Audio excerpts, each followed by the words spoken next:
Friends, welcome to Meesha's garden. இன்றைக்கி நம்ம பார்க்க போகிறது வெஜ் நூடுல்ஸ். அதுக்கு தேவையான பொருட்கள் பார்த்திங்கன்னா கேரட்டு, ஒரு 3 பெரிய சைஸ் கேரட் நறுக்கி வச்சுருக்கேன். ஒரு 1/4 கிலோ பீன்ஸ் நறுக்கி வச்சுருக்கேன். அப்புறம் பார்த்திங்கன்னா குடமிளகா நல்லா ஸ்லைஸாக கட் பண்ணி வச்சுருக்கேன். ஒரு குடமிளகா போதும். அப்புறம் பார்த்திங்கன்னா ஒரு 3 தக்காளி, ரொம்ப புளிப்பு வேண்டாம். ஸோ 3 பெரிய சைஸ் தக்காளி எடுத்திருக்கேன். வெங்காயம் 3 பெரிய வெங்காயம். அப்புறம் கொத்தமல்லி நறுக்கி வச்சுருக்கேன். இஞ்சி பூண்டு பேஸ்ட்டு. ஸோ நூடுல்ஸ் பார்த்திங்கன்னா நான் வந்து ஹோம்மேட் நூடுல்ஸ் தான் எடுத்திருக்கேன். இதை நல்லா முதல்ல நம்ம அவிச்சு அதுக்கப்புறம் ஃபில்டர் பண்ணி எடுத்து வச்சுருக்கோம். ஸோ வாங்க பார்க்கலாமா? ஓகே ஃப்ரெண்ட்ஸ், இப்போ பார்த்தீங்கன்னா வடைச்சட்டி எடுத்து வச்சாச்சு. 2 டேபிள் ஸ்பூன் அளவுக்கு ரிஃபைண்ட் ஆயில் போட்டிருக்கேன். ஸோ பட்டை கொஞ்சோண்டு சேர்த்துக்கலாம். இப்போ நறுக்கி வச்ச வெங்காயத்தை நம்ம ஆட் பண்ணிக்கலாம். ஆட் பண்ணி நல்லா கொஞ்சம் ரொம்ப இதாகிடக்கூடாது, கொஞ்சம் ஓரளவுக்கு பச்சையாக இருக்க வச்சு நல்லா வதக்கி கொடுத்துருங்க.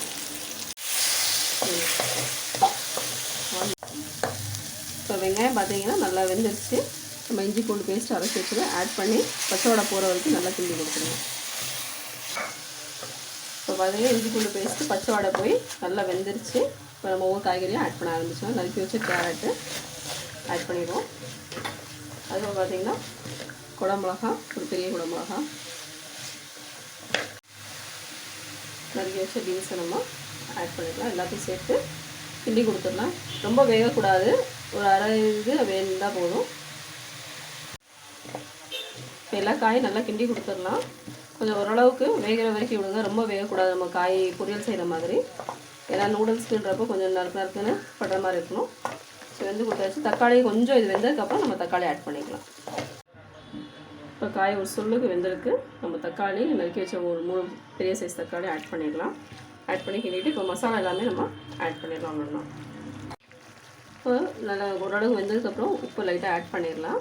நீங்கள் பொடிப்பும் போட்டுக்கலாம், கல்லுப்பும் போட்டுக்கலாம்.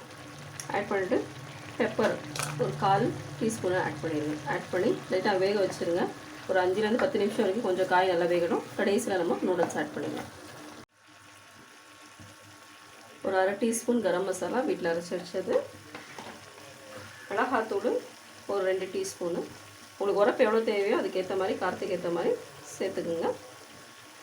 அப்புறம் மல்லித்தூள் லைட்டாக 1 டீஸ்பூன் அளவுக்கு.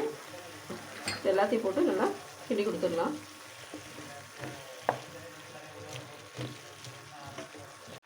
இப்போ காயில் வந்து நூடுல்ஸ் நம்ம எடுத்து வச்ச நூடுல்ஸை கொஞ்சமாக ஆட் பண்ணி கிண்டியிருக்கேன். ஸோ நான் ஏற்கனவே ஃபில்டர் பண்ணி வச்ச நூடுல்ஸை தான் ஆட் பண்ணியிருக்கேன். இதை போட்டு நல்லா கிண்டி கொடுத்துடலாம். நறுக்கி வச்ச மல்லி நம்ம ஆட் பண்ணிடலாம். அதோடய நல்லா கிண்டி கொடுத்துருங்க. ஒரு 2லேருந்து 3 நிமிஷம் வரைக்கும் நல்லா கிண்டி கொடுத்துட்டு வச்சுட்டாலே போதும், நம்ம நூடுல்ஸ் ரெடி ஆயிடுச்சு.